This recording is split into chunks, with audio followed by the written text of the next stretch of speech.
One producer said, yeah, Gene spent 25 minutes explaining to me all the sexual positions the Ferengi could go through. And finally I said, Gene, this is a family show on at 7 p.m. And Gene's like, oh, you're right.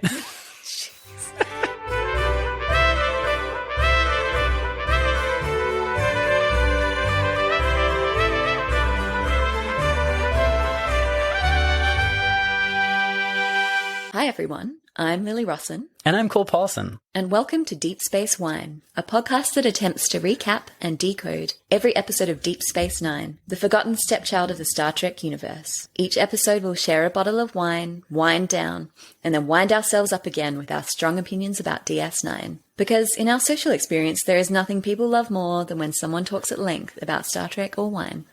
Or tube grubs. Oh my god. Or Hyperion beetle snuff. Oh. Or having the lobes for profit. Or humans. I love all of those things. I mean, maybe we're just going to talk about humans. Are this we? Whole episode, Is are that we? what we're going to talk about? So begin the highly contentious and polarizing Ferengi episodes. Episode 10, the NAGUS. Okay, these episodes they're very controversial in the fandom. Even the producers are like, a lot of people hate these, but a lot of people love them. And even I don't know how I feel about I don't know how I feel. I'm hoping this episode will tell me how to feel. Tell me how to feel. So the Ferengi made the most unexpected comeback in Star Trek. Yes. They originally debuted with the beginning of Next Generation. Absolutely pitiful. They were meant to be like the next big nemesis since the Klingons. Yeah. And they were just universally agreed to be a disaster. Yeah. I mean, they were ridiculous. They were sort of straight out of the 60s. So they were lovingly crafted by Gene Roddenberry himself. Sure. That explains something. Yeah, the guy's always had questionable taste. But then these Ferengi have stuck around. Yeah.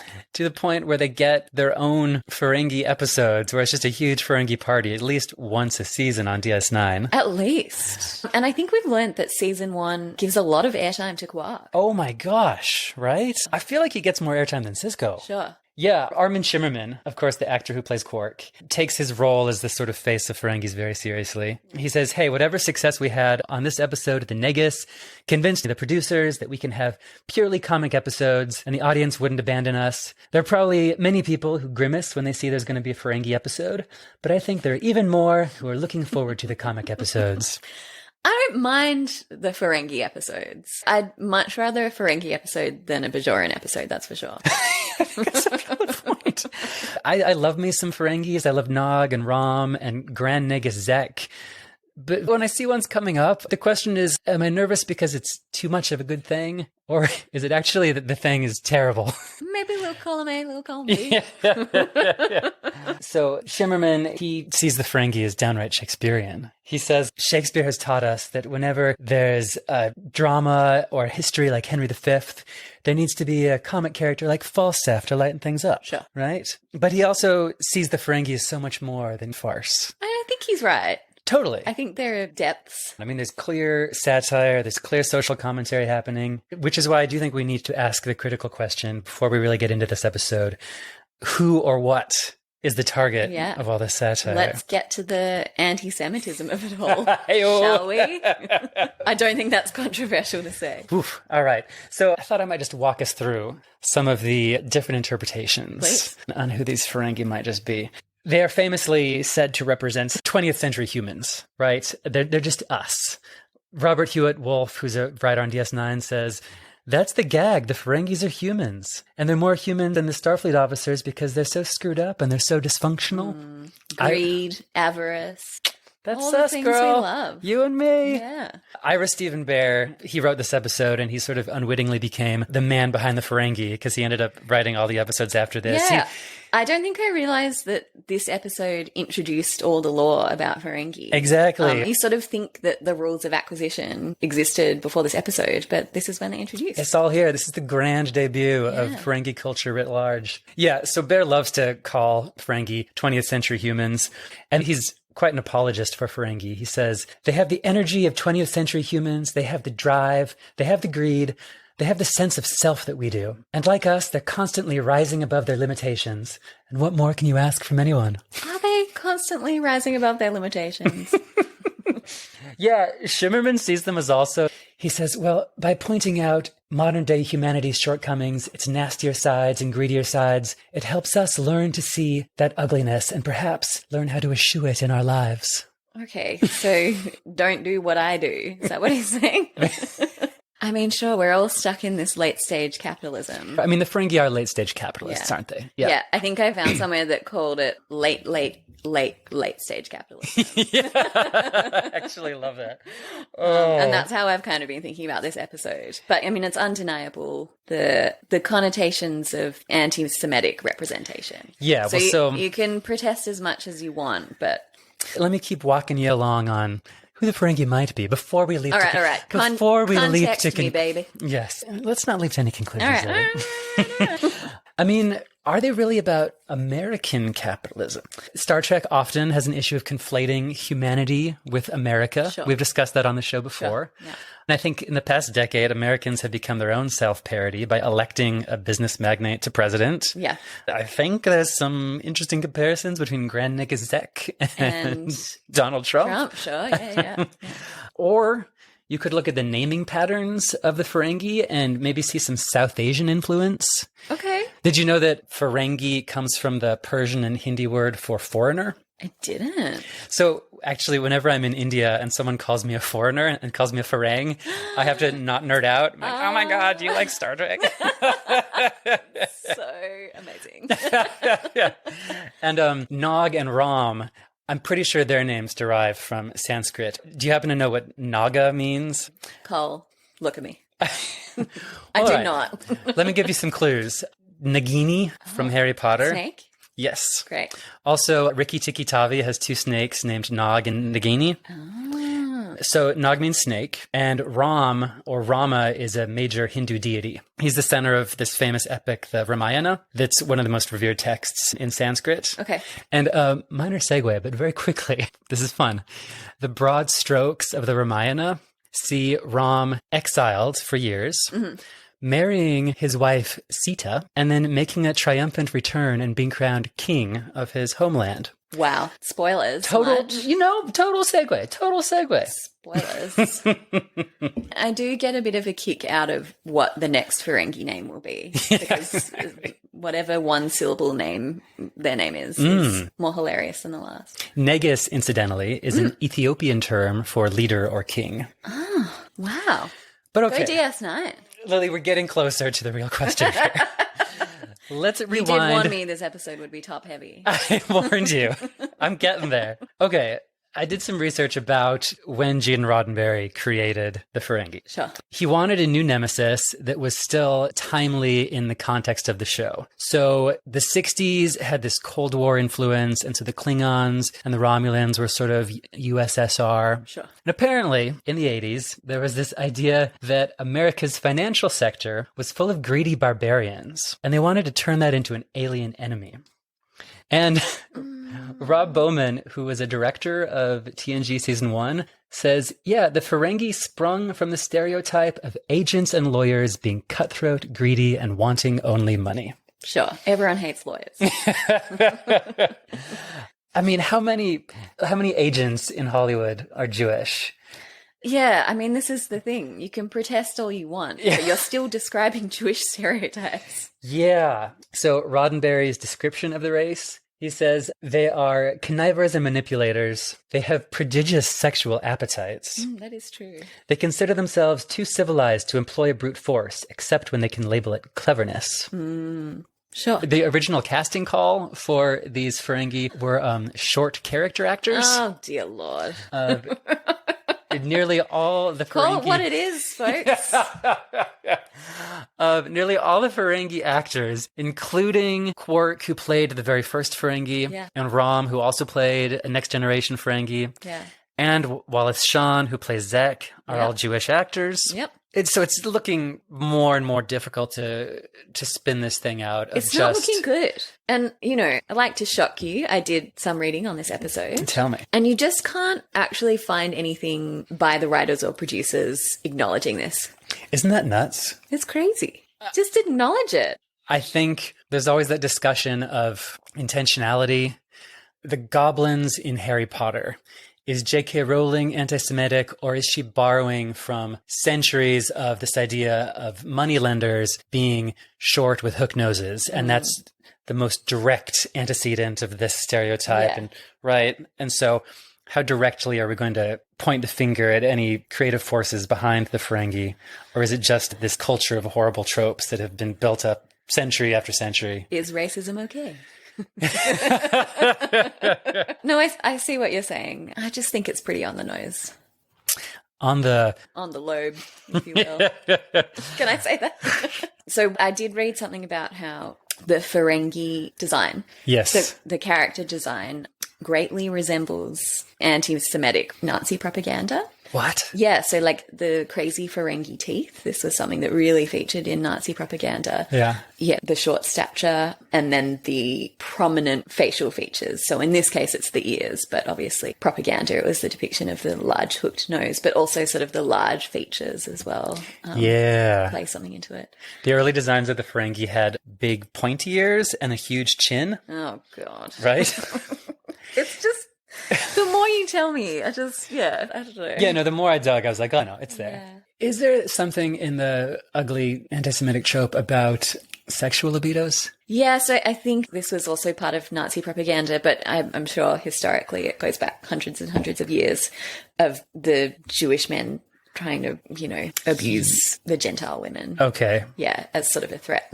I mean, okay, we knew Gene Roddenberry's kind of a weirdo. But in his very from the beginning depiction, he wanted them to have a sex fetish. Yeah. And he also originally wanted them to be very well endowed. He wanted to apparently have them wear these gigantic cod pieces. No. And Gene, this other producer says, yeah, Gene spent 25 minutes explaining to me all the sexual positions the Ferengi could go through. And finally I said, Gene, this is a family show on at 7 p.m. And Gene's like, oh, you're right.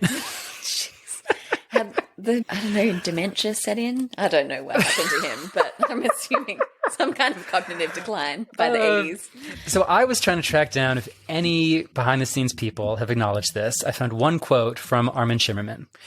He's been asked about it. He says, in America, people ask, are the Ferengi Jewish? In England, they ask, are the Ferengi the Irish? In Australia, they ask, are the Ferengi the Chinese?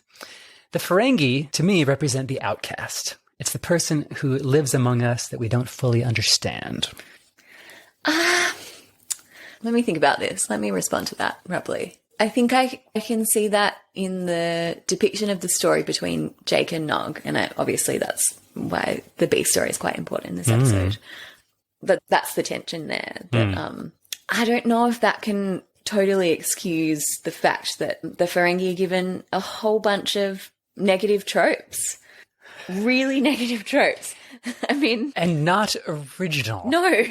These tropes have been around for a while, and they've been ugly, and they've been used to slander certain groups. Like, I don't want to say the cod pieces would have been great, but that would have been something different.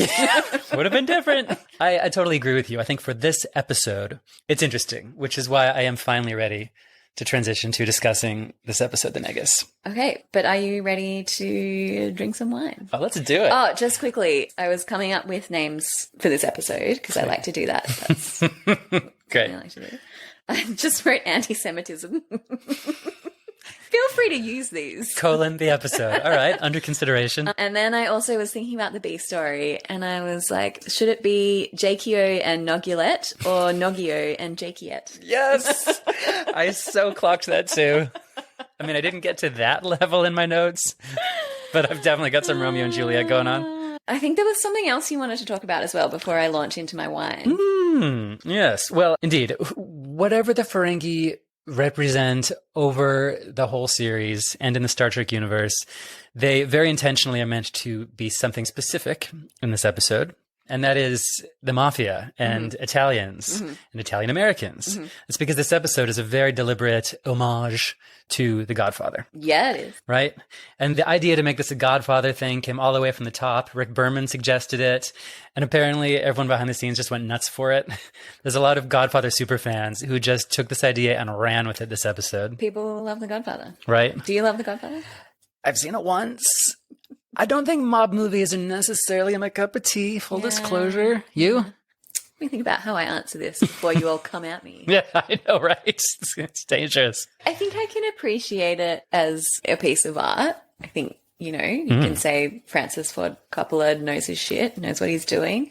I think it's undeniable the influence and the impact it's had on American film, Definitely. American culture. Definitely. I sort of feel about it the same way I feel about Scorsese films. I enjoy it. Do I think it's the greatest thing that's ever happened to cinema?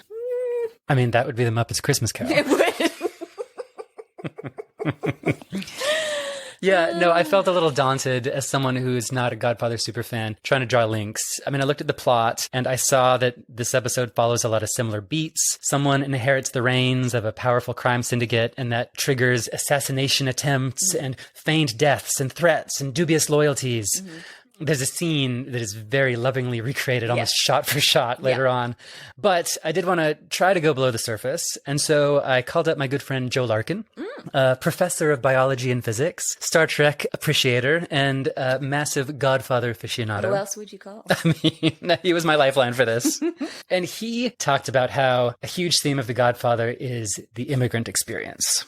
It's about being shut out of establishment, wealth, and power, dealing with mistrust and prejudice, figuring out how to succeed on your own terms, maintaining cultural ties to the old country while striving for assimilation and legitimacy in the new one. And that suddenly made this whole episode pop for me. Yeah, so suddenly seeing Quark and his family as immigrants on DS9 just transformed this thing for me. Yeah, okay. And suddenly the A and the B plots dovetailed in this amazing way. And I had this appreciation for this episode I never did before. For me, I decided that the heart of the episode is Rom and Nog. Ah, absolutely. I mean, are they the heart of the whole series? Yeah. Right? JQ and Nogulette. JQ and Nogulette. Rom and Nog are easily the two most dynamic characters in the whole series. I mean, they change the most. Yeah. And I think it starts here with this episode. So I'm ready for it. I'm ready too. I mean, I'm also ready for some wine. You're ready for this? I now give you permission for the wine. All right. So we we both did a bit of reading on this episode. I did notice the Godfather theme.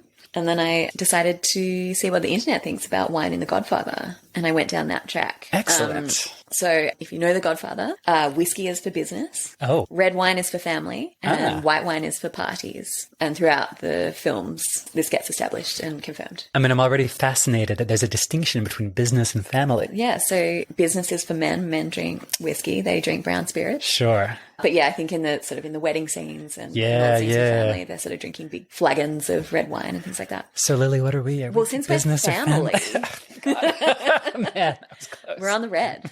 Yeah, so apparently all the wine in the film, you can't see the labels, but they're in Bordeaux-style bottles. Amazing. So people theorize that it could be a few different things. That it could be a Nero d'Avolo or a Dolcetta, which we've had a Dolcetta. But some people thought that it was Barolo. And that's when I stopped reading and I decided that we were going to drink Barolo because it's Barolo night. I haven't even heard of it, so I'm ready. Barolo, great.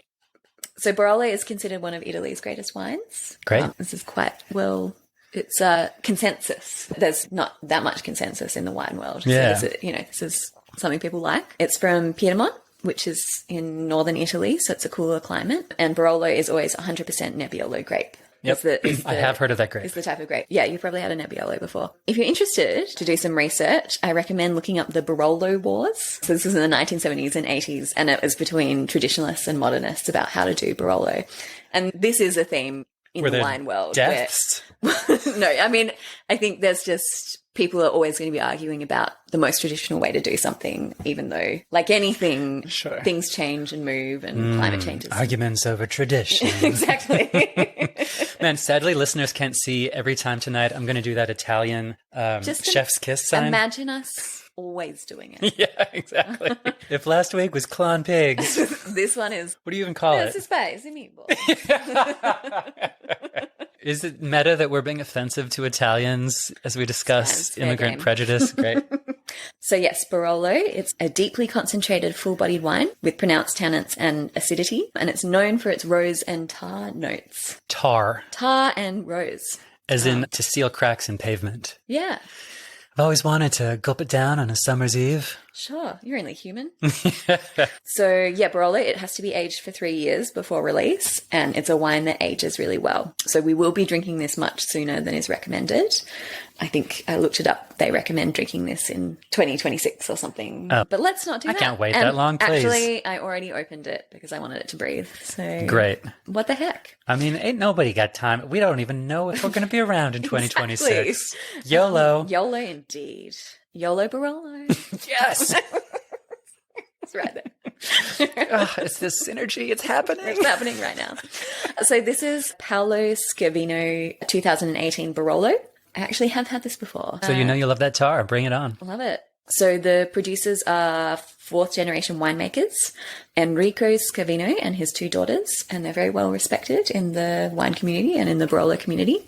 With this wine, I have some tasting notes from Karen O'Keefe, who is a wine critic who specializes in Italian wines. And she also is an English lit major. So her writing is like very beautiful. So she says you get woodland berry, blue flower, and wild mint aromas. It is focused and linear with a vibrant palate, which delivers juicy pomegranate, spiced cranberry, star anise, and menthol alongside tightly wound, fine-grained tannins.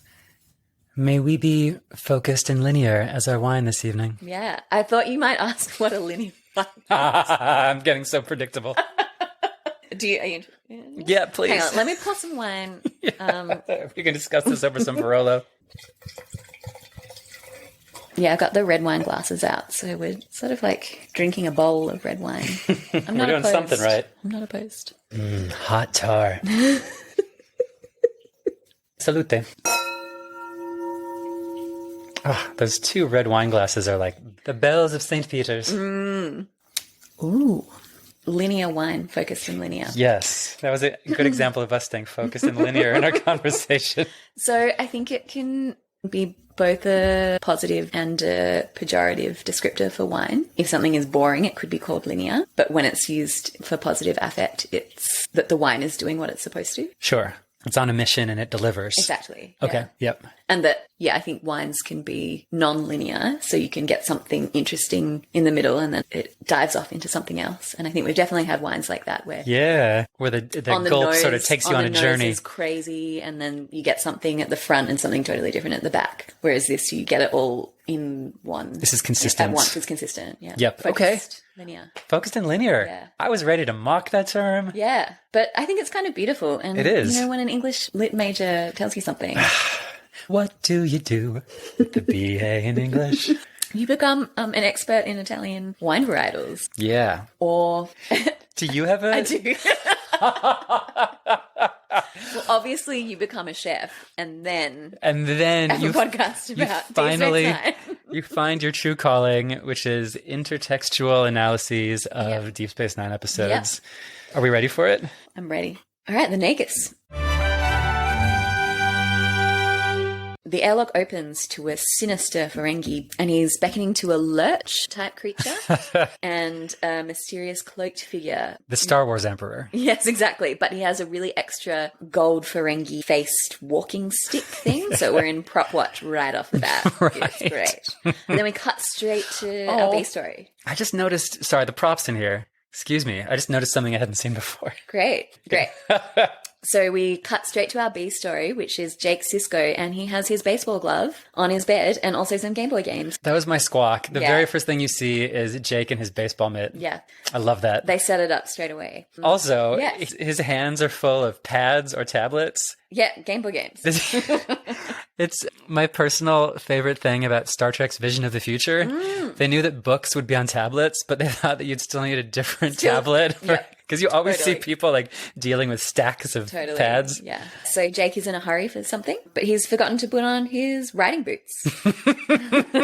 So he grabs them out from under his bed. In comes Jake's tone-deaf father, who doesn't realize that teenagers don't want to hang out with their parents. Aww. And Sisko has organized a little father-son holiday to Bajor for the Gratitude Festival, the biggest holiday of the year, and I can't wait for the episode about this in season 4. Yeah. Season 3. Season 3. Apologies. Isn't that some lovely continuity? Great. I love it.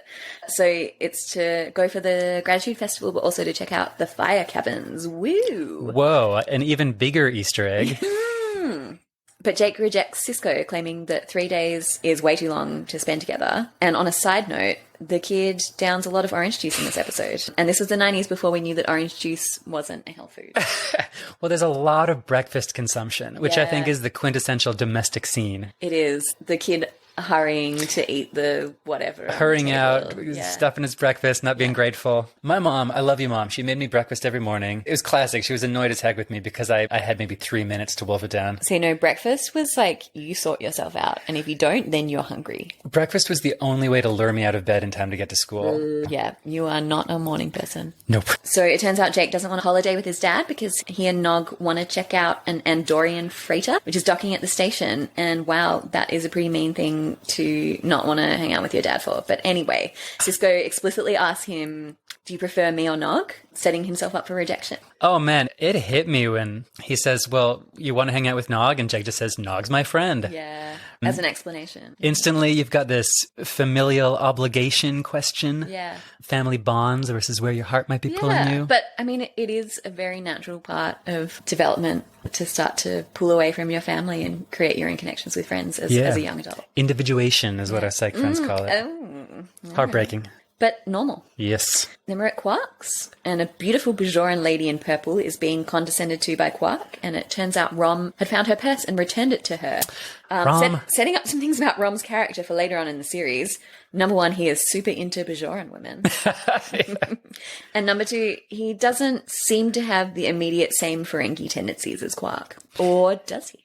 So finally, the Rom we all know and love is here. We've seen him once before, but it's a mischaracterization. It is. So we get the Rom we know and love, and here he is trying to be a good Ferengi and failing. Yeah. Helping a woman out with her lost purse. Not stealing the money from it, at least. And violating the very first rule of acquisition. And that first rule of acquisition is, once you have their money, you never give it back. We're all human. We know that one. I actually love the rules of acquisition. They're amazing. And Ira Stephen Bear, he actually has published the full set. Yeah. No, I know. I actually bought it for my boyfriend as a Christmas gift last year. That's amazing. He really identifies with Ferengi. He owns a bar. Yeah, he's a bar owner. Let me float this anecdote by you. Even my dad is tickled by the Ferengi. He's an accountant. And he actually printed out a rule of acquisition and hung it up in his accountant's office over his desk. And that rule was, a wife is a luxury, a good accountant a necessity. Shocked silence. You can't see my face, but I am not doing Italian hand gestures. I'm doing wide open mouth shock. In hindsight, I shouldn't have allowed that to happen.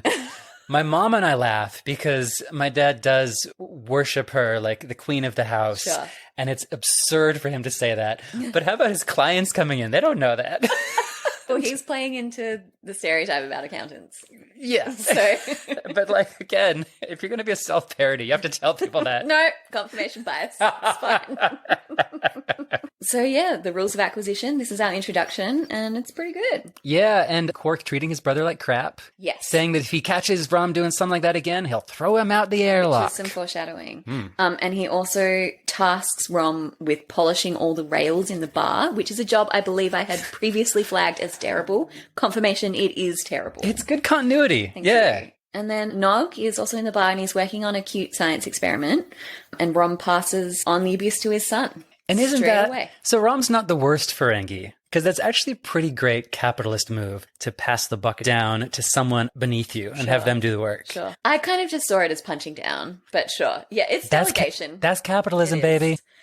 Prop watch. Oh my gosh. Or set dressing watch. This is my favorite still shot from the whole episode.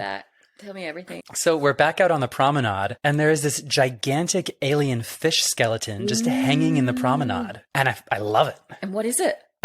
There's just no explanation. Okay. You just see it hanging there sometimes. Is it one of the sentient space sea creatures that someone has harpooned? Oh, no. Oh, that's dark. We know there's lots of them. But yes. Some sinister yet silly horns. Apparently the score for this. Yeah. took a while to be recorded. I guess it's also part of the homage to The Godfather. It's a departure from other episodes. You're just in this Ferengi satire episode, and you don't know what to expect from the score. Yeah. It is sinister yet silly. That's what I wrote. Exactly. So it heralds the mysterious Ferengi we'd previously seen at the top of the episode walking down the promenade with his entourage. Cut to Quark telling Morn a joke about Andorians. It takes Morn a moment to understand the punchline, and we see him laugh. And, I was reading, open his mouth, which apparently this is the only time he does this in the series. You'd already read that. Isn't that amazing? So funny. The only time we hear anything come out of Morn's mouth. It's some laughter. Wow. Yeah. Great. Morn loves a good Andorian wife joke. Who doesn't?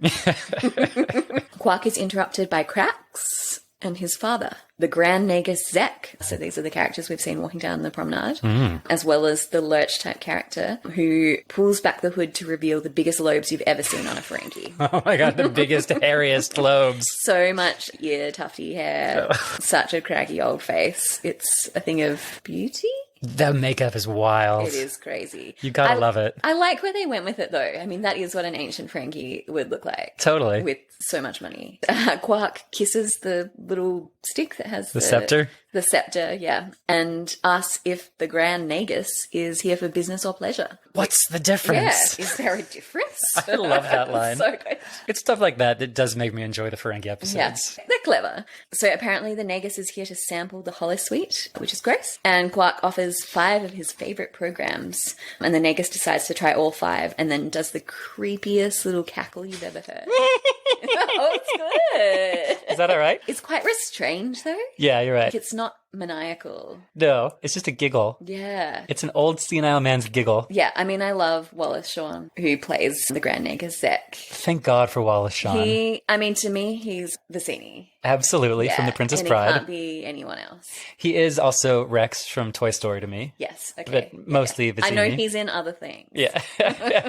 But man, and that's the teaser. That's the opener. That's how they try to lure us into this episode. The hook is there's an old wrinkly Ferengi with tufty ear hair, and he's giggling about sex holoprograms. Are you hooked? I'm kind of hooked.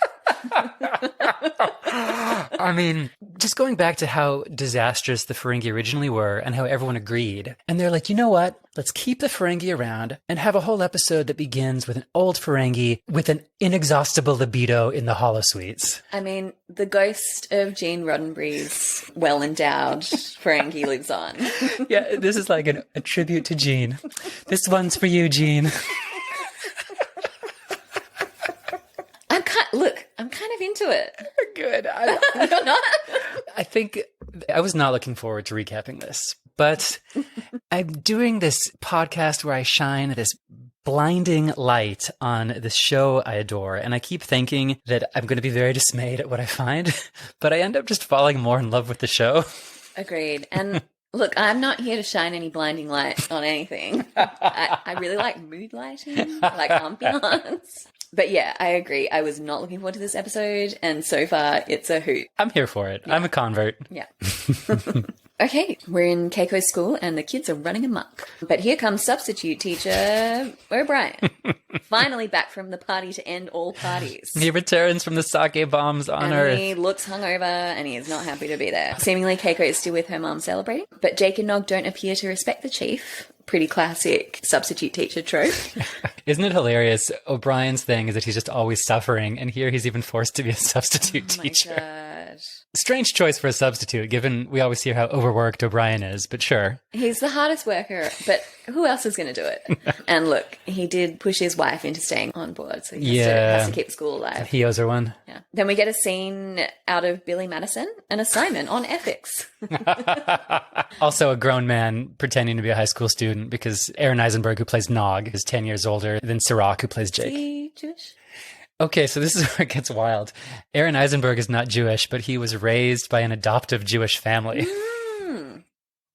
Wow. So it really doesn't stop. I'm leaving that there. So yeah, they've got an assignment on ethics, which is kind of the setup for Nog, because it's not part of his culture. Totally. Or it's a different set of ethics. Totally. But Nog clearly hasn't done the assignment. and lies about his iPad being stolen at Quark's by some Vulcans. And O'Brien is like, you're saying Vulcans stole your homework, which is very classic O'Brien. I like that line. But then Nog gets Jake to back him up in this lie. And Jake Sisko barefaced lies to O'Brien to protect his friend, but is clearly very unhappy about it. But is that ethical? Isn't it great that all of us, at least me when I watched this, I was like, oh yeah, typical Nog, that delinquent, not doing his work. But there's more than meets the eye to why Nog didn't do his work. And I fell for it. I was like, this kid is trouble. He's not a criminal mastermind. Kids don't do their homework sometimes. So what? But I was ready to be like, yeah, Nog's a bad influence on Jake. Got it. But that's just not how Nogulette does. Jakiet. And Nogio? Yeah, Nogio and Jakiet. Nogio but then Jakiet. Yeah. I don't know. I don't make the rules. Don't you? So we're back at Quark's. There is some creepy giggling coming out of the holosuites. Apparently the Nagus is taking his sweet time in there. That door is not thick enough. Yeah. I'm glad we haven't heard anything else before, but also not glad we can hear the giggling. Nope. But Rog is filled with Ferengi pride that the Nagus is at the bar, although Quark immediately thinks it's all a play to steal his bar because he's a Ferengi through and through, and that's how his brain works. The Nagus emerges from the suites to neck back some orange Gatorade. And he says, good program. Because he is worn out. His electrolytes are gone. And you love this, Lily? You love this? You're into this little plot development? I do think the holosuites are a hilarious construct. And for a sexless show, this is as racy as it gets. It only happens in the holo brothel, people. Keep it on the holo brothel. And we will never see what happens, but we might hear some things. We just know that Rom has a cleanup job ahead of him. Oh, jeez. And probably Nog. So they talk back and forth, and the Nagus demands an invitation to dinner. Yes. And Quark puts the Nagus up in his brother's quarters, right? Graciously sets him up in Rom's quarters. Rom's quarters. So Rom, he really is getting... He's walked all over. He is. And we cut to O'Brien, and he's chatting to Sisko about his life as an unpaid substitute teacher. No one offers to help or anything. But then O'Brien full-on dobs on Jake and Nog. And in my primary school, or elementary school as you would call it, dobbers kiss the robbers. Americans don't even say dob. We say tattle on. Tattle, yeah. Yep. Okay. So if you tattle on someone, you have to go find a thief and kiss them. Well, that's just your life. Australians be weird. Yeah. I feel like snitches get stitches makes more sense. It's a lot more violent. Yeah. O'Brien. So O'Brien sort of says that he's a bit worried about Jake and that Nog is bad influence and suggests that the two should sort of be broken up. But Sisko is quite wise and knows that this would create a rift wherein Jake would have to choose between his father and Nog would probably win. And then Sisko tries to scare O'Brien with the thought of his daughter being a teenager, and it's like O'Brien has never even thought about that before. He's not ready for that. Like, just had a baby, didn't think about it being anything other than a baby, and then one day it'll be a person, including a teenager. Get ready, O'Brien. I actually had a slightly different take on this. All of O'Brien's fears are Sisko's fears. And I think Sisko 100% agrees with O'Brien. And here where he's like, oh, that's not the wise thing to do. I think he's just trying to be a little self-righteous. I mean, I think he knows on paper that's what to do. But in his heart, he's right there with O'Brien. See, I think he's afraid. Of? I think he lost his wife. He doesn't want to lose his son. I think he instinctually wants to do exactly what O'Brien's saying, like get rid of Nog, but he knows he has to tread carefully. Yeah. You're right. Yeah, I think he does understand better than O'Brien. The individuation will happen. He's got 11 years of parenthood on this guy. Exactly. And he's a good dad. Yeah, he is. And then the next scene, we're in a formal dining experience. And the Lurch character, who you find out later is called... Mayhardu is, well, first of all, has some fabulous purple highlights. I love the purple streaks in his hair. Reminiscent of a Gen X lady who just wants to get her groove back. So he's chomping down on some tube grubs. Yeah, so regarding Mayhardu. Yeah, Mayhardu. So the actor is 7 feet 1 inches tall. The actor's name is Tiny Ron, right? Lol. Former professional basketball player. Also played a Hirogen on Voyager. Sure, yep. Very similar tall, silent type to Lwaxana's valet. I was actually wondering if they're the same. Different species. It's just a weird coincidence. Maybe even this is an idea that comes from mob films. This strong, silent consigliere assistant. I mean, I've been jokingly calling him Lurch from the Addams Family. Exactly. But yeah, same it's deal. a trope that exists. exists. It is a trope, but it's weird that you've got two recurring characters who are the exact same deal. Yeah. But I'm into it, though. somehow they're both very lovable. Yeah. The silent character, it's like the Penn and Teller, the Jay and Silent Bob. The silent character, you can bestow whatever emotion you want on them. You map on whatever you want, and I guess we all choose that he's lovable and benevolent, purely devoted to his employer, but who the hell knows? Which it kind of turns out he is. And you go, girl, you get your group back. So yeah, he's jumping on some tube grubs, apparently taste testing for the NAGUS for poisons. The NAGUS compliments Quark after diving into the tube grubs, which he's eating with some clon pegs. No, it's just chopsticks. Yeah, the Ferengi use chopsticks. Fun factoid. It's the most logical way to eat tube grubs. I can see that. He says that they're expertly chilled. Yeah. And also on the dining table, there's this awesome layered Lazy Susan. This 3-tier Lazy Susan. It's a buffet and a cloche on top. It's great. The lighting is amazing. Cloche is like the cake tray. Yeah. It's like the cover. Yep. Yeah. I think the Ferengi take mealtime very seriously. I think they do. Respect. Yeah. I think they enjoy good food, good wine. Good women. Sexy times. Yeah. Just quickly, speaking of good wine. Oh, let me top you up. Whip. A little more red wine from my sorella. Aww. Familia. I'm doing the hand gestures. All right. So we're at this dinner and we get a revealing anecdote from the NAGUS about Quark double-crossing his cousin Barbo for profit. And we get the 6th rule of acquisition: never allow family to stand in the way of opportunity. So this rule did give me pause, because the one thing we know about the mafia is that family is everything. Yeah. And it's like Fast and the Furious. Yeah, exactly. Familia. But if the Ferengi are the mob here, why is the 6th rule, don't let family get in the way of opportunity? My buddy Joe... Oh, he was ready. I ran this by him and he says, but that conflict between family loyalty and just doing whatever you have to get ahead is the conflict behind almost every mob movie. Sure. Business is business. Yeah. And it's basically the conflict in this episode. Yeah. That's why they're setting up this whole thing. Sure. All right, Joe. He's got some thoughts. He's ready.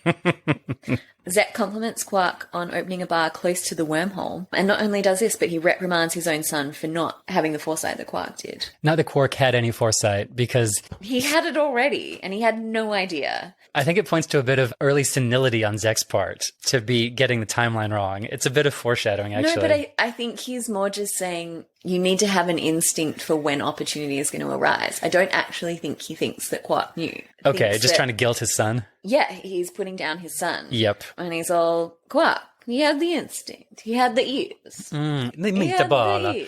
It's a good pepperoni. All right, we got to stop. This is highly offensive.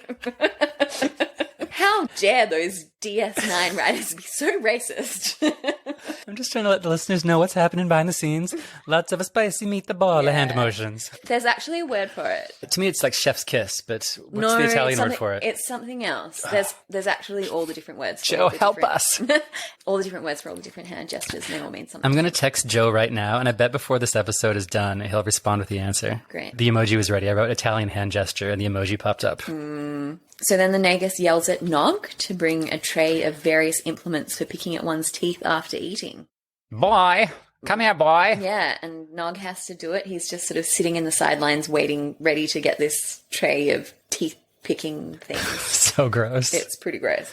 The NAGUS is then astonished to find out that Rom allows Nog to attend a human school run by a female. But Rom blames the Federation for being do-gooders and sticking their noses in other people's business. So this scene especially, seen through the lens of the immigration theme, I really love, because here comes Zek from the motherland. And suddenly this immigrant family has to try to be it's like a purity test, and they got to prove that they're still pure Ferengis, even though they're living on this Federation station. And Nog gets caught doing homework. Yeah. And then Rom has to cover for him and say, oh yeah, those Federation do-gooders. Yeah. Just quickly, back to the Australian-Italian immigrant experience. Yeah. Looking for Alibrandi. It's like a young adult novel that was turned into a film in the late 90s, early 2000s. And it's about a young girl in high school who is second generation. So her grandmother, her nonna, moved to Australia, and they're within like a big Italian community in Melbourne. And it's sort of about her negotiating a tradition with being a young person in Australia. Yeah, great. Oh, a young Nog. Yeah. Great All right. picks. Looking for Alibrandi. Do you like Nog in a sort of dress uniform? His snappy Ferengi dress suit? I gotta say I don't. Yeah. I like him casual. He's very out of place here, right? He feels uncomfortable. He's sitting on the floor. Sitting on the floor. This might be his culture, but it's not the culture he's living in anymore. He's seeing everything. He's seeing, the whole Alpha Quadrant coming into the port and meeting all these different cultures. I guess it's very reminiscent of, name your movie, Bend It Like Beckham, when she's late from football practice and she's got to get on her traditional garments and play the role of the traditional family member. Sure. Nog's uncomfortable. Yeah. Can't date. What if you want to date Jake? Well, you can't. There's definitely... Sorry, we'll get there. I'm not saying there's queer subtext, but there's love. I did start with the star-crossed lovers theme at the top of the episode. So Totally. It's not crazy. Wallace Shawn plays this really well. He sort of plays it like the mob boss, where it's like a little bit understated and threatening, and he's just like, disturbing. Like, he's not outwardly condemning these things. He's just noticing them and filing them away. All he has to do is say that he finds the concept of homework disturbing. And the whole family is terrified. He picks his teeth. They know they might have all blown it entirely with the Grand Negus. Yeah, and therefore all Ferengi. God, thank God for Wallace Shawn. Can you believe that they bring him back 7 times? Yes. He is great. He nails it. Yeah. So the Nagus' motive for coming to DS9 is apparently to hold a Ferengi conference to discuss the future of business. And the future of business's name is the Gamma Quadrant. And on a side note, the napkins that Quark wipes his mouth with. Yes. A nice touch. They're really sparkly. They're so sparkly. I saw that. When you're trying to impress your guests, you pull out the sparkly napkins. It is the same sparkle as Deanna Choi's bed sheets. Is it? I feel like hers is a little bit more, it looks like way scratchier and brighter. Which is weird. I'd rather have a scratchy napkin than scratchy bed sheets. Obviously, but I really don't want any of it to be scratchy. No. But, that's what the props department had that day. Besides just saying that the costumer and the props department love throwing color onto the screen, why are the Ferengi just the loudest dressers in the Alpha Quadrant? I feel like it's nothing more than sort of ostentation, is it? It's ostentation. Yeah. It's swagger. Yeah. Yep. What do we think of the Nagus' outfit? It's got the purple, which has got some... royalty. Yeah, you know what? Now that I've thought this Ethiopian term for leader, it almost has an African regalness to it. Interesting. Because it's got some sort of gold pieces. Interesting. I mean, I'm sort of thinking about the style of eating too, with the chopsticks and the laser Susan. Bit of a dim sum vibe. Yeah, suddenly we're in East Asia. Yeah. They're just the other, Lily. They're just... Listen to Armin Shimmerman. They're just human. Humans. They are the world. They are our children. Oh. They also have shark teeth, much like a lawyer. So we're at Ops, and Kira alerts Sisko to an alarming amount of Ferengi arriving on the station. And Sisko comes to Odo, who is well aware of the situation, and it's kind of Odo's perfect day, really. But how classic is this whole, it's a wave of immigrants. Everyone lock your doors. Yeah. Get the police on red alert. I mean, Odo's ready for this influx. He knows one Ferengi, 2 Ferengi, and he's like, well, they're all nefarious. Exactly. I mean, I guess the irony is that he's not wrong. But still, this is about immigration and prejudice. That's the worst bit, that no one's wrong. They are just terrible. Not all of them. You got me there. Your role on this podcast is sometimes to just put me straight in my place. Same, girl, same. I feel like it goes both ways. It's just family, isn't it? Familia. Familia. All right, so we're back at Quark's and the bar has been closed. A conference table is set up, and just think of the lost profits. A whole evening closed. Does this happen in the mafia? I don't know. Like when the boss comes in, you got to drop everything, and your business is his business. You are no longer in charge of your house, your business. Yeah, I was wondering, do Ferengi pay some kind of tax to the Nagus? I will say, it's all for the service of this mafia analogy, but the Ferengi government structure and the role of the Nagus is very poorly defined. It is. Even the idea that it's an appointed position. I read someone say online, the Ferengi leader would probably buy his position, right? Yeah. It would probably be the most successful business person. It wouldn't be some inherited appointee. Totally. But again, this episode is The Godfather, El Padrino. Yeah. Okay. So they're sort of discussing the politics of seating arrangements, which are debated. And then Morn shows up at the door like a silhouette of Morn, and he's devastated that the bar is closed. And you've got a problem, Morn. Like, you drink too much and you need to go home.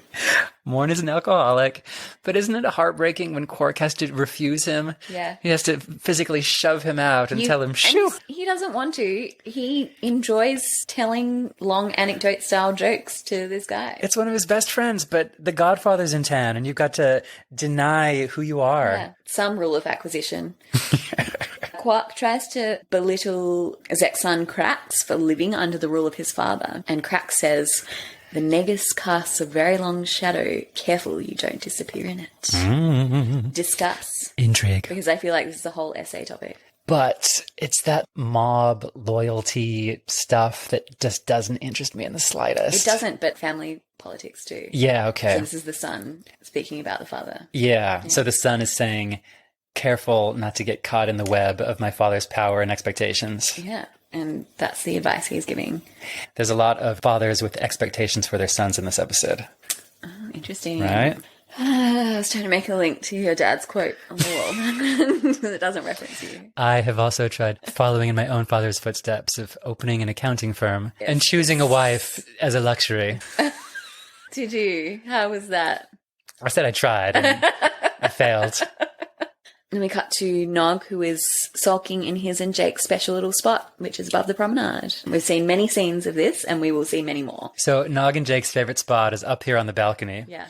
And that's where I made the leap from Romeo and Juliet to West Side Story, which I think fits even better. Tonight. Right? Yeah. And this sort of star-crossed Immigrant Wave 1 and Immigrant Wave 2 from different cultures. Love it. Oh, man, if my clon pigs were here, I tell ya. You'd be whacking those clown pigs. But we just need to calm down after last week. Things got out of hand, everyone. So Nog is there and Jake joins him.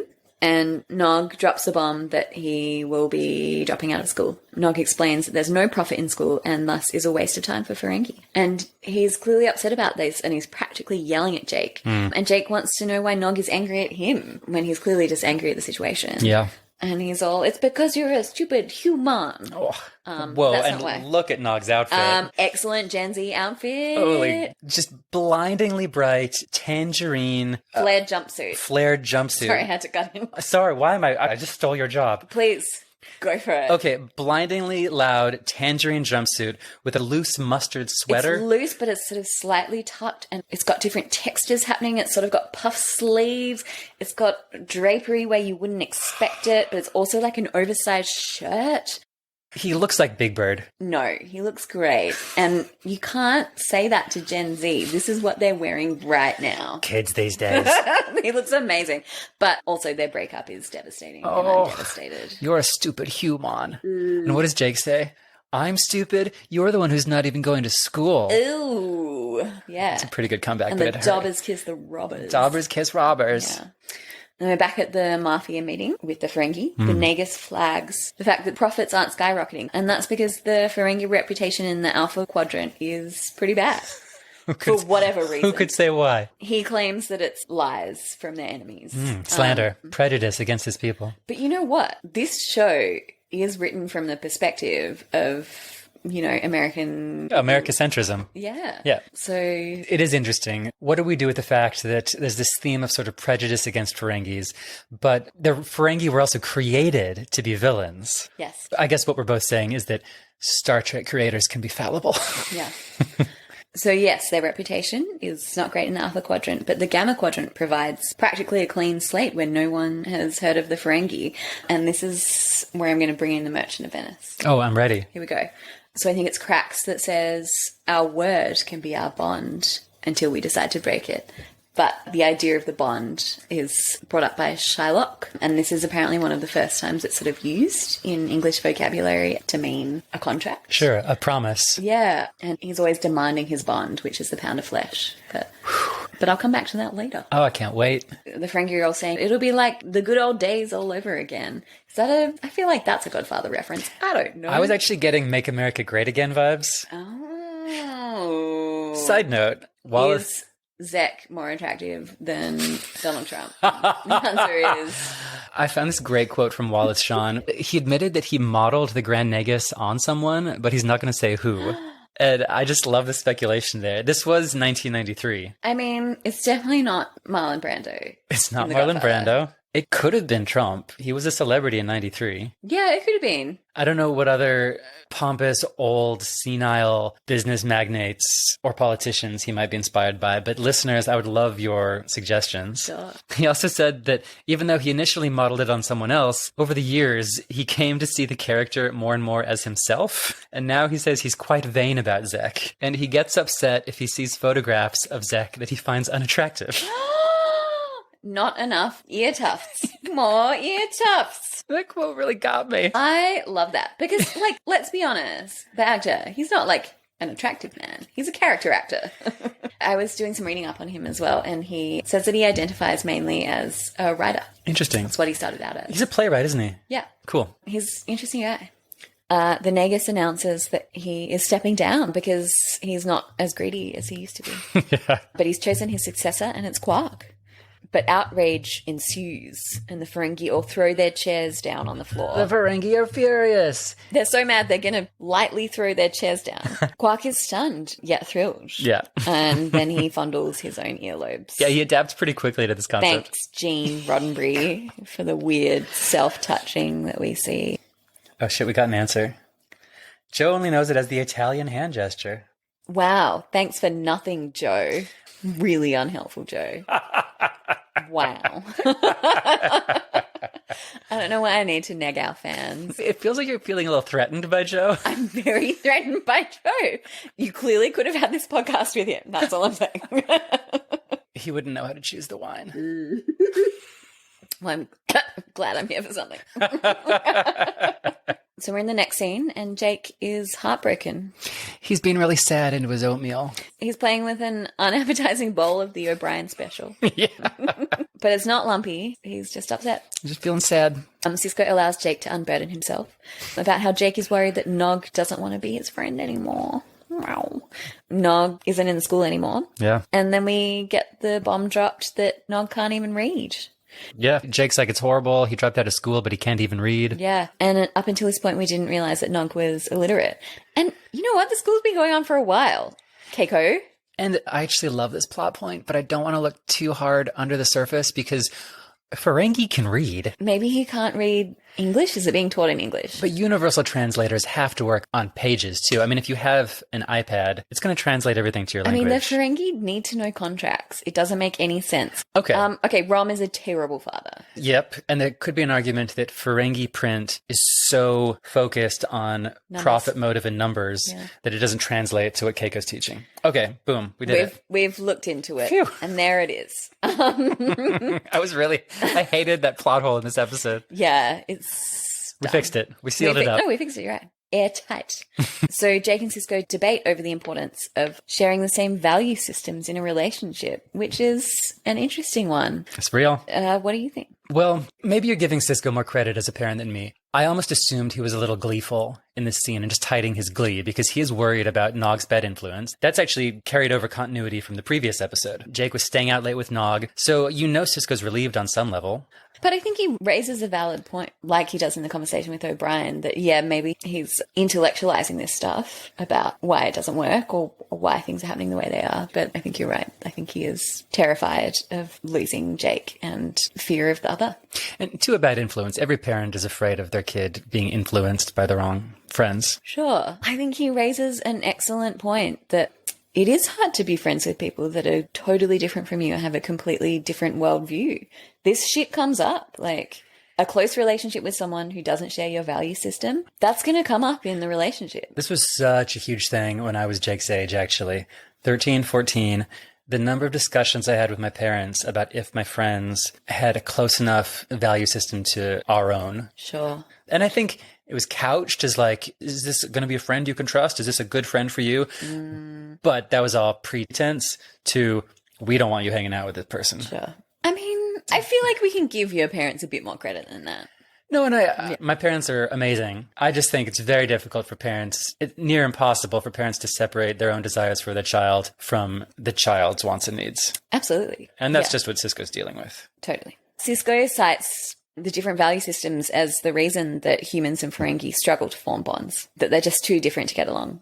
And again, it's really interesting if you see Nog as the Italian kid in class. Totally. How actually warped this conversation sounds. Absolutely, yeah. But the one thing I did like about Gene Roddenberry's original vision is that it doesn't vilify the Ferengi. It just says they have a different value system. Yeah.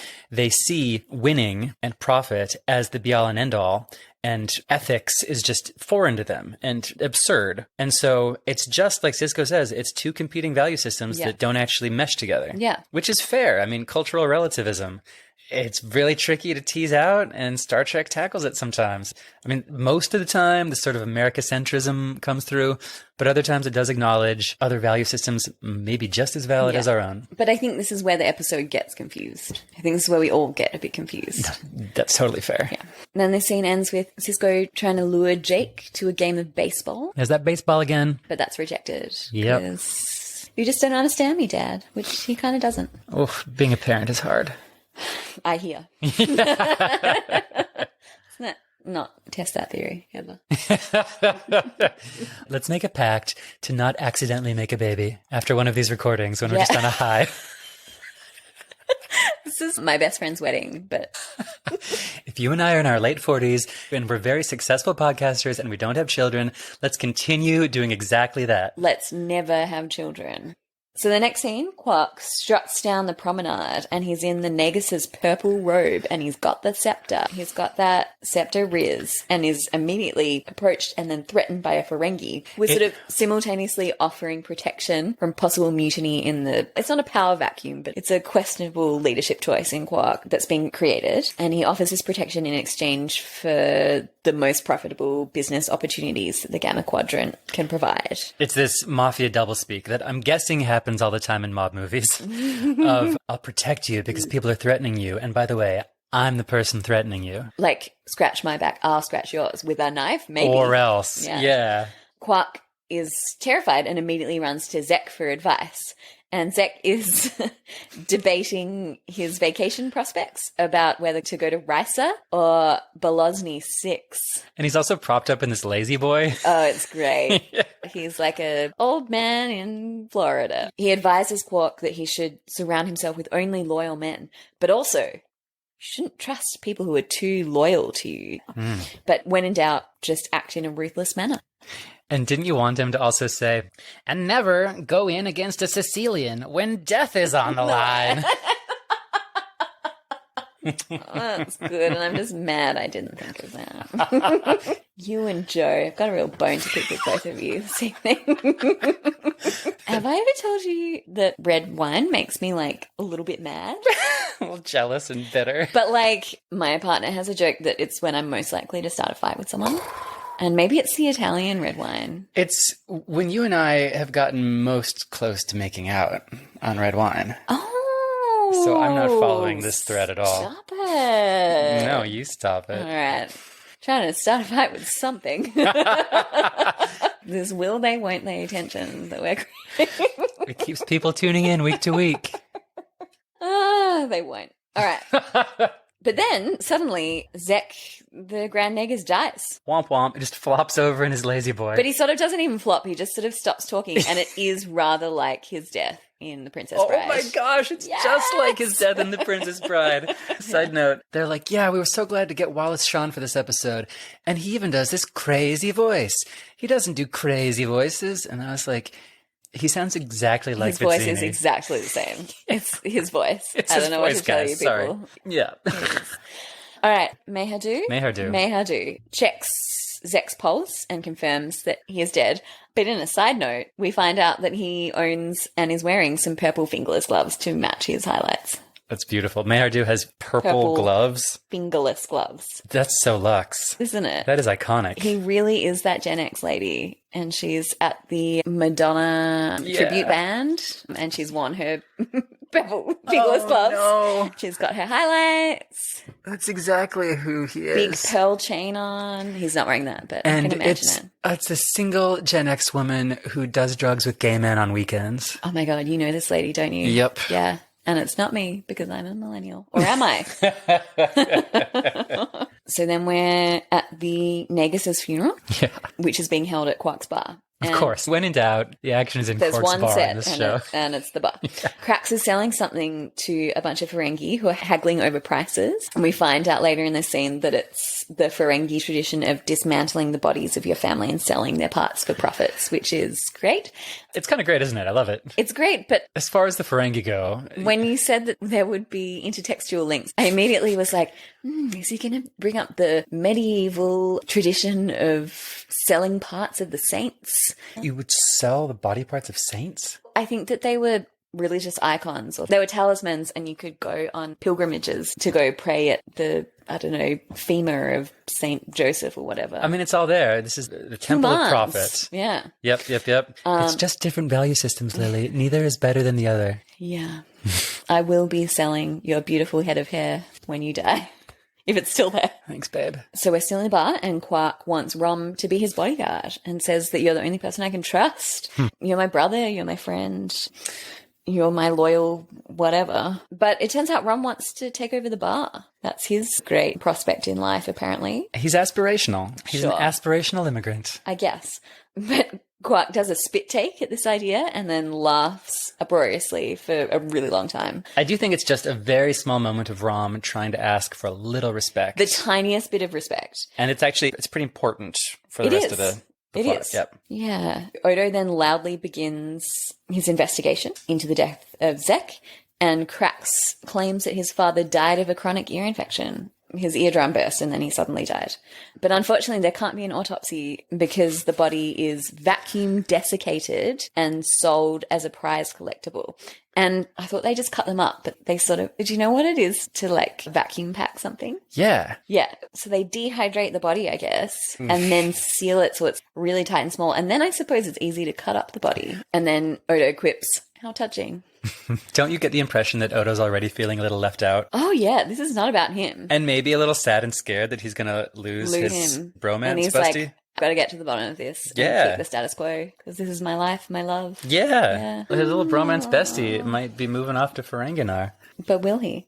So back in their special spot, Jake and Nog, we see some lovely coloured boots swinging in the air. Yeah, the camera starts from their swinging boots and pans up. Yeah. I mean, if that's not Maria and Tony just sitting in a It balcony, is. It's super cute. I wouldn't mind having pairs of those Sure, shoes. they're just like a sensible riding boot. So the two of them are sitting there and talking, and they come to the agreement that although their fathers disapprove of their relationship, they actually have a lot in common and they can still be friends. And they seal this decision with a handshake. No. And Nog also has on a great layered outfit. It's one of those classic ones from the first episode, and it's one that Bajoran women would love because it's nice and baggy. I do rate this one. This is Gen Z chic. Yeah. Back in the bar, Quark explains to Odo what it means to be a Nagus, and that he's the leader of the Ferengi, and respect must be shown by kissing his scepter. Yeah, that's right. And kissing my scepter. And then we go back to some of those weird stereotypes about Quark and his money grabbing. He sees like a coin fall out of someone's purse. Actually, he just sees a coin roll across the floor. It's rolling across the floor, and he spies it immediately and bends down to grab it, only to avoid an assassination attempt in the form of a drone/bomb. Yeah, he bends down and narrowly misses being blown to bits. Okay, the money grubbing, is it terrible, sloppy writing, or was someone rolling that coin trying to save Quark's life? Stop it. Stop that, you. You and Joe can go sit and talk about that. It is lazy writing, and we saw in the last, which episode was it? Passenger. We saw him grubbing on the floor. There was a lot of to money find grubbing. I just think I'm trying my best to redeem this thing. So you think it's wrong? Did I say that? So mad at you. We will never have a baby. Yeah, That baby is off the table, Cole. that's the bond we agreed to. Okay, on to the next scene. O'Brien, Odo, and Cisco are investigating this bomb, and they find out it's a Ferengi locator bomb, which uses the pheromones of the target. And it's funny because Odo says, their body odor, and that's actually not what pheromones are, but yeah, okay, Odo. Sure. Little slime guy. I never mind. We won't go on a digression about what pheromones are. Please do. I just don't know what they are. Are they like sex? How do you detect someone's pheromones? So pheromones are undetectable to the nose of the normal human. Like, we don't have enough olfactory sensors to actually sense them, like the smell of them. Sure. But we can sense them. So like, what senses? Is it like a sixth sense? I think it's hormonally. Yeah. So that's like another sense. Our hormones are picking up pheromones in the air. Yeah, I think so. Wow. And it makes us potentially want to bang someone more? Yeah, I think so. Isn't it wild to think that the decisions we make in our love life might be dictated by things we aren't even aware of? Well, I actually, and this is a total digression, but apparently some women, when they come off the contraceptive pill, suddenly not attracted to their partner anymore. Right. Because it's been blocking something to do with their hormones. And then when their hormones sort of recalibrate, the pheromones are off. Or whatever. So maybe next time I'm not up for a Tinder date, I might just say it's not you, it's your pheromones. The pheromones, and they don't lie, baby. Yeah. You smell fine. Good, I've got a new out. And that is why we will never have a baby. You don't have to bring my pheromones into it. Jeez. This is getting so personal. I feel like the pheromones are good. The pheromones are good. Would you like some more bologna? Yeah. Fuck. Did you just call it bologna? Please don't cut that out. It's really good. Some Barolo. Più vino, sorella. So Odo and Cisco, they decide to go speak to Quark, but not before Cisco sees Jake and Nog running around, having a laugh. Looking like two happy kids. And he clearly disapproves of this. Yeah. So like you say, he's scared. He thought Jake had escaped Nog. Or Turns out, no. Closer than ever. Yep. Odo and Cisco then interrogate Quark in sickbay, who tells them they're interfering in Ferengi state matters. Stay out of my business and stay out of my culture. You don't understand it. But yeah, I guess thinking about the immigrant. Please, talk to me. Dimmi. So I guess in a way they are kind of interfering. To be fair, there has been a murder attempt, but this isn't in their purview. So Quark's saying, stay out of my business. In The Godfather, there's a huge mistrust of the police. Sure. And so that's maybe sort of part of this. Sure. All right, hear me out. I was trying to figure out who Diane Keaton is in this, because she's clearly the character I relate to the most in The Godfather. Very white and well-behaved and disapproving of the mob. Is it Diane Keaton? Diane Keaton. She plays Michael Corleone's fiancée. Okay. Michael is Al Pacino. So he's dating this waspy white woman, and she is really worried about him getting sucked into the mob. And at the end of Godfather 1, she's like, that's not you, right? And he's like, sure, baby, of course not. That's not me. And I decided that Odo is Diane Keaton because he's terrified of losing Quark to the mob. And he's just trying to protect him and keep his friend. Oh, and they're waspy as hell. I mean, Odo's kind of waspy. Prim that. and proper. I love that. And you know who didn't help you with that? Joe Larkin. Joe Larkin. This is a Cole Paulson special, baby, which is why it's very tenuous. No, I love it. And if I'd seen that movie more than once, I would be all over that. Apparently, Zek's Hyperion servant, Mehadu, nailed it. Who, spoiler, is probably going to win Fashion Watch. So apparently he wasn't at the funeral, which seems very suspicious. Hyperions are renowned for their loyalty to their employers. Devotion to their employers. So where was he at this funeral? We've got a suspect. And Ram is like, it's got to be him. Yeah, and Odo has his own thoughts that we'll find out later. Yep. Odo loves a murder mystery. I mean, he does. Zek died naturally, and Odo's like, did he? Yeah, Odo is just in his own Raymond Chandler novel while everything else is happening. Constantly. Meanwhile, Jake is necking down some more orange juice because it's the 90s. It's the 90s, and it's domestic breakfast scene. Wasn't it great in the 90s how you just had orange juice all the time? So much orange juice. Before you found out, like, how much sugar it had in it. Cisco wants to know where Jake was because he got in at midnight. And like, to be fair, imagine coming home at midnight. My parents would have lost their shit and they didn't really know what I was doing as a teenager. But even still, they would have noticed that. It's looking more and more scandalous. Staying out late with this kid. The queer reading is there, and I'm not suggesting. They are carousing around. Yeah. And Jake is super cagey and tells Cisco that he was out with Nog, but whatever they were doing was private. I mean, it's almost like a love triangle between Jake, Nog, and Cisco. Definitely a love triangle. Right? Yeah. And Cisco, he comes down all discipline-y, demanding that Jake be home for dinner. But I think a part of him knows this is the wrong way to get through to him. All right, and then we have this scene. Oh my gosh. This homage scene. Yeah, we get to the scene that is a loving shot-for-shot tribute to the opening scene of The Godfather. All right. Do you want to take us through it? Allow me. Yeah. The film buff in me was really impressed. And this might be the only time on Star Trek where they try to basically duplicate a scene from another piece of work. So it's dimly lit, it's the same lighting. It starts on this extreme close-up of this supplicant asking for a favor from the Godfather or Quark, and it slowly pans out, and you get the back of Quark's head, and they even duplicate this little twirl of the hand that the Godfather does as he's listening. It cuts to show Quark sitting behind this desk with, what do you call them, lattice blinds behind him. And apparently the producers were all in on this tribute, but the blinds were a bit of a stretch, and they had to, the writers had to be like, you could have blinds in space. And then, of course, the creme de la creme. Yes. There's not a cat sitting on Don Corleone's lap. What is it? There is... Do you know the name of the creature? I don't know what the creature is called, but I was calling it a mole rat.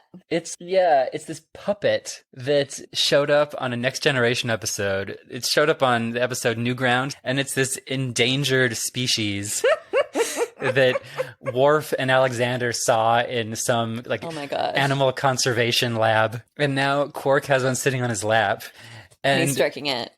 In the same way. It cracks me up that there's this little puppet sitting in Quark's lap. What an Easter egg, too. Right? Yeah, I love it.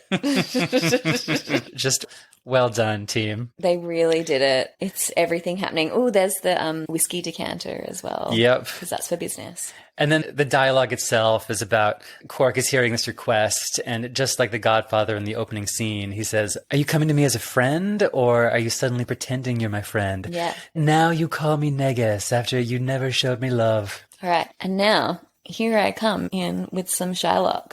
Ah, I'm ready. All right. I'm going to do the whole monologue. Is that acceptable? Oh, baby, hit me. All right. So this is one of the very, very famous monologues from all of Shakespeare, but from The Merchant of Venice. And this is Shylock. Right. Signor Antonio, many a time and oft in the Rialto you have rated me about my moneys and my usances.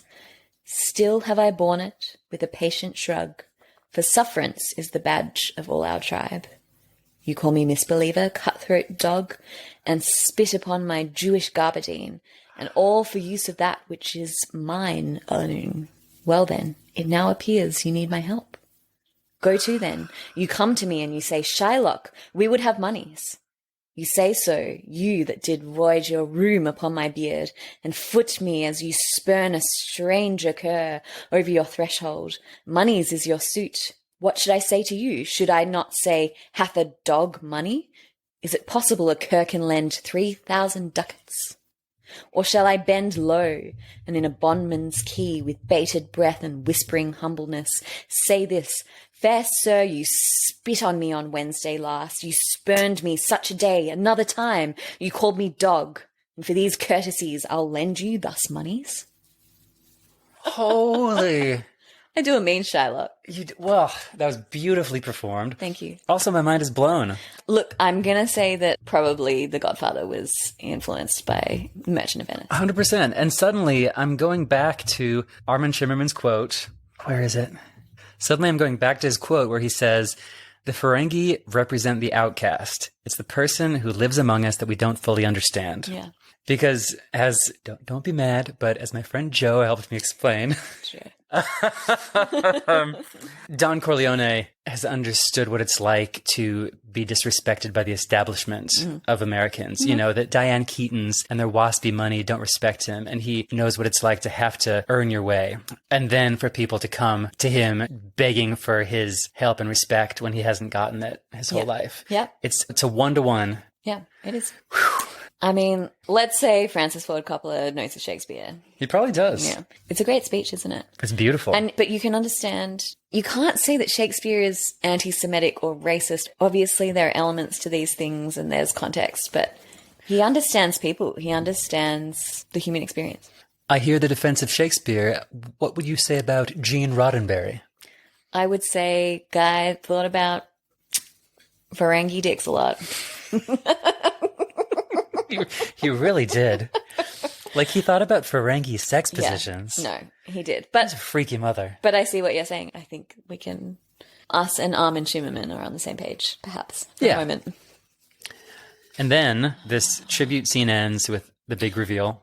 Sorry, yes. Quark does a deal with this guy, and then he departs, and it turns out that Rom and Krax are the ones plotting against Quark. They're the ones who did the assassination attempt. And Rom is plotting to once again try to kill his dear brother. Yeah. Wow. Looks like Rom's just trying to be a good Ferengi and follow the 6th rule of acquisition. Mm-hmm. What is it again? Never let family get in the way of opportunity. Back at the Sisko household, Benjamin Sisko sits at his dining table, angrily throwing and catching his baseball. Baseball really gets a workout in this episode. This is where the baseball symbolism really hits home for me. Yeah. I'm surprised he doesn't serve apple pie for dinner. Yeah, he's sitting alone at the dinner table, flinging his ball into his glove. Yeah. And so throughout the whole show, the baseball sort of represents Sisko's psyche. It's sort of a health check on Sisko's psyche. And so right now he's not pleased. It also represents that quintessential sort of ideal father-son relationship of like, let's go play catch. Yep. And as we discussed in the pilot, baseball represents the most American thing possible. Sure, yeah. And so Sisko's like, I just want my son to be a good American boy, and I'm sitting alone at the dinner table. Yeah. Ugh, it's so good. It's great. Love me some good symbolism. All right. So the reason he's angry is that Jake hasn't shown up for dinner, but he expressly told him he had to. But then Dax arrives, and then immediately she pulls a little Riker maneuver with a chair. Isn't that weird? I think it's like maybe a throwback to Curzon Dax, maybe something he would have done, or It's maybe one definitely of her prior hosts. a prior male host sat down to dinner like that. Definitely. And she starts to help herself to some aubergine stew. Presumably Sisko's been slaving over that by hand. He loves to cook. He does. Dax offers some advice as someone who has been a mother 3 times and a father twice. But she does claim that she wasn't very successful at any of this. I love that little tidbit. She's actually always been a bad parent. And she tried so many times, and she had the previous hosts to help her, and she still kept making mistakes. And do you think there's something to that? She says she's been a bad parent 5 times. Are we actually supposed to take from that it's impossible to feel like a success as a parent? Or is Dax just a really bad parent? I feel like she's very self-motivated in a way. Maybe so. Yeah. Maybe and Dax that's okay. Yeah. But maybe stop having children, Dax. And then she will. Aww. Okay. Aww. But she offers some terrible advice and says that Sisko should go find Jake and bring him home for dinner. And Sisko takes his advice. But is it all just a ploy for Dax to eat this aubergine stew in solitude? Because same girl, same. I love eating alone. And is it terrible advice, or is there a chance she actually knows what Sisko's going to find, and she's pulling a little wise Dax maneuver? Look at her delving into that. I think she's just stew. hungry for some stew and is a horrible parent. I agree. I think that's all there is to it. Really weird Just Dax because scene. she's had many lifetimes doesn't mean she's amazing at everything. It's nice to see that she's flawed. Because she's, hot people. They're just like us. Anyway, Sisko then goes to try and find Jake, and he starts spying on him. He's in one of the, what do we call Cargo these? bays. Cargo bays. And he's spying on Jake, who is now teaching Nog to read. And I actually find this beautiful. I love this scene. I remember when I first saw it as a kid, I just think it's beautiful. I think it's great. It's like Beauty and the Beast. I don't know. It seems like sort of a classic romance trope in a way. They're doing something very illicit, hiding in the cargo bay, but it's actually just the most innocent thing possible. One friend helping his best friend out. Yeah. Shame on you, Benjamin Sisko, for thinking so little of your son. But what a beautiful expression on Avery Brooks's face when he takes this in. Yeah. I mean, what are all the things happening in Sisko's mind when he realizes... I mean, there's guilt and shame, but then there's like extreme pride and love and just this complete understanding that his son can see something in people that he doesn't. He could learn to have less prejudice. Back with Ferengi, Rom is readying Quark for a trip to the Gamma Quadrant to continue negotiations that Zek had begun there, apparently. Quark's confused because he hadn't heard anything about this Hadn't heard before. anything about this, but he's putting on the robe, he's grabbed the scepter, he's along for the ride. Rom then briefly asks Quark again, can I have the bar? And Quark refuses him point blank. One last ask. Odo then spies Mehadu while Krax and Rom hurry Quark, who is wanting to bring a Darbo girl, who is the same Darbo girl from last week, who is chatting with Red Pirate Shirt. Talking to Red Pirate Shirt. It's a callback to two characters wearing the same outfits. And look, they are having a great time. And if Red Pirate Shirt has a wife, that did not seem... We thought Red Pirate Shirt had a gambling problem. No, he's in Quarks for the Dabo girls. He's got a Dabo girl The problem. plot thickens. Yeah. Does he have a wife at home? We don't know. Maybe they're polyamorous. We don't know anything about them, but we are going to learn. His character grows more and more complex with each episode. It really does. Thank you, Deep Space Nine. Thank you for this Easter egg. And your lack of budget for extras. Like the same guy in the same shirt. So good. Rom and Krax convince Quark to not bring the Darbo girl because for some reason that would be unethical. But then they trap him in an airlock. Assassination attempt 2. Yeah, but killing Darbo girls, not cool, man. Well, they're only going to kill who they need to kill. I think they're trying to be good Ferengi. I think so too. We're learning about their ethics, and this is what it is. Exactly. Like, and Rom's like, I guess I'm supposed to try to steal power from my brother now? Yeah.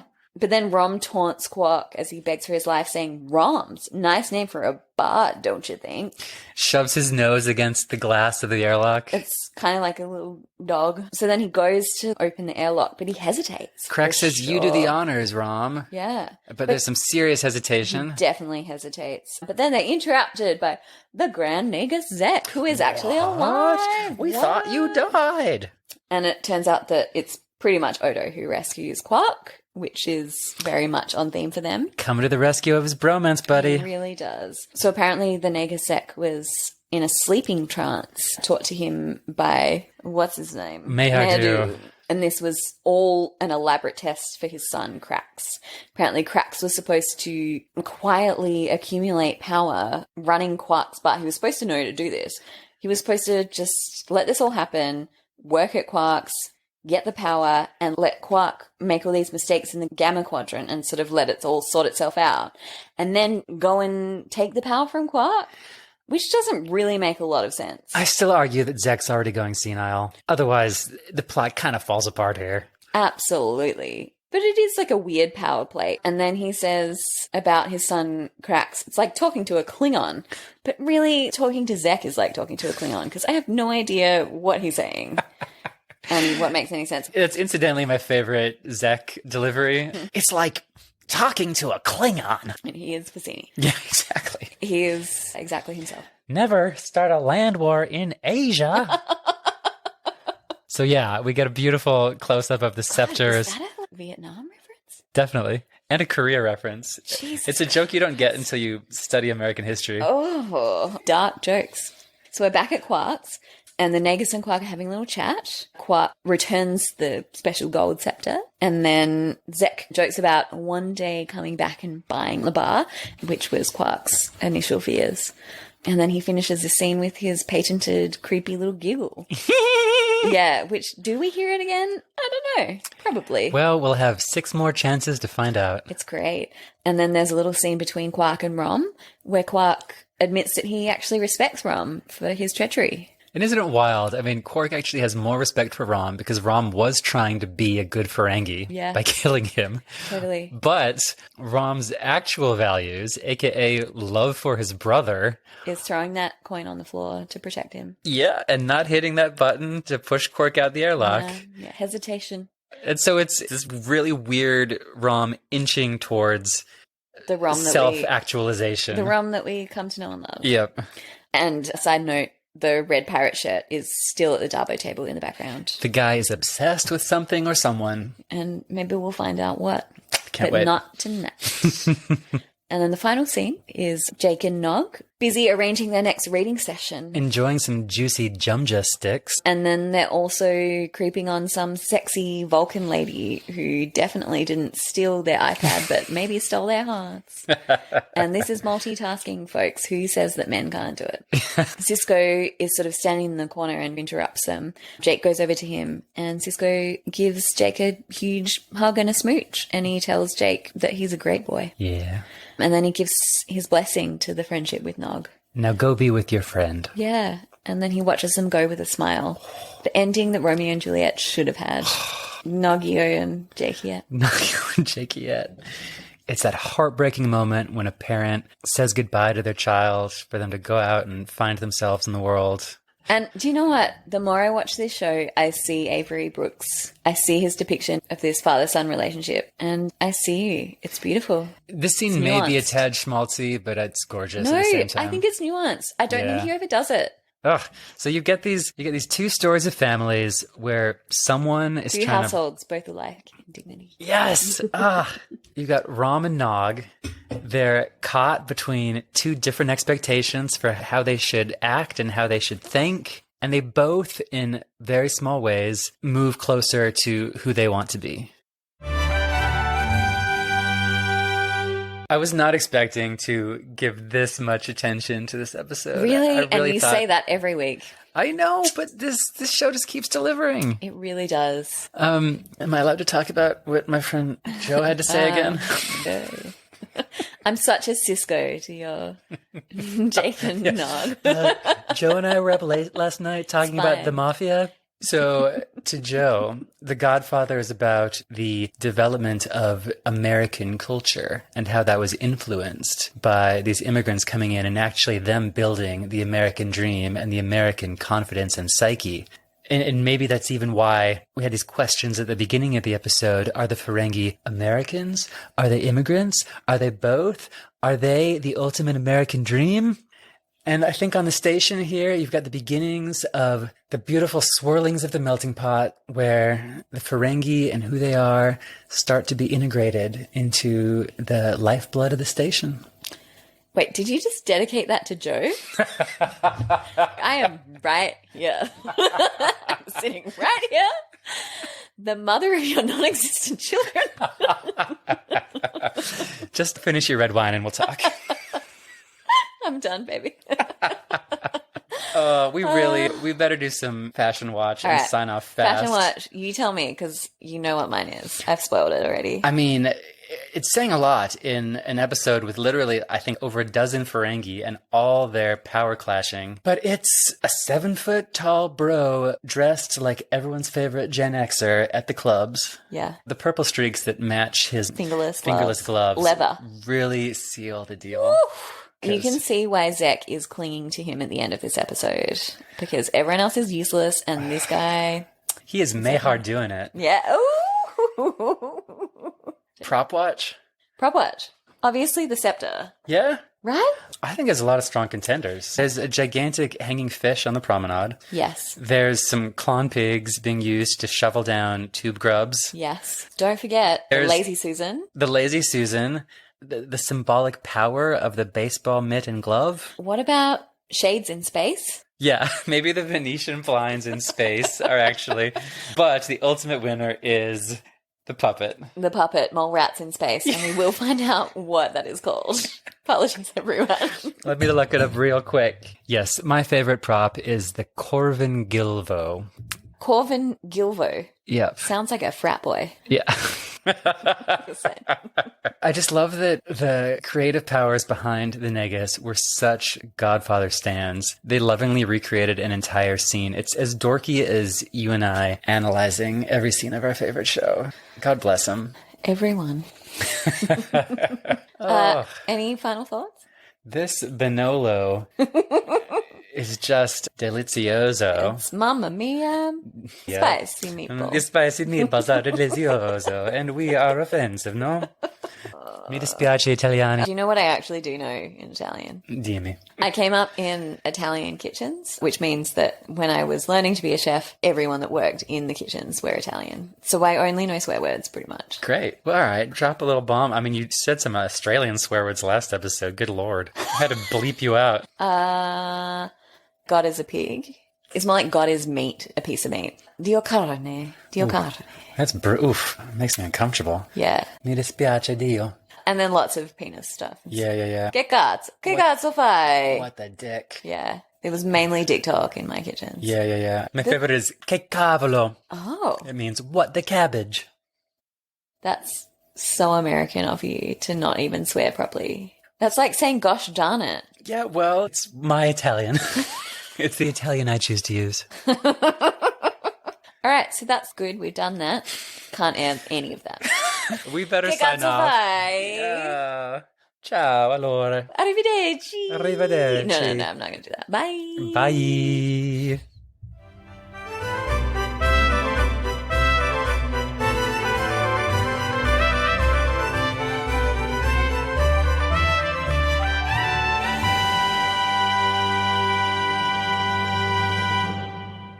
P.S. We have since confirmed the Italian hand gesture is called che vuoi, or what do you want? Just figured you'd want to know.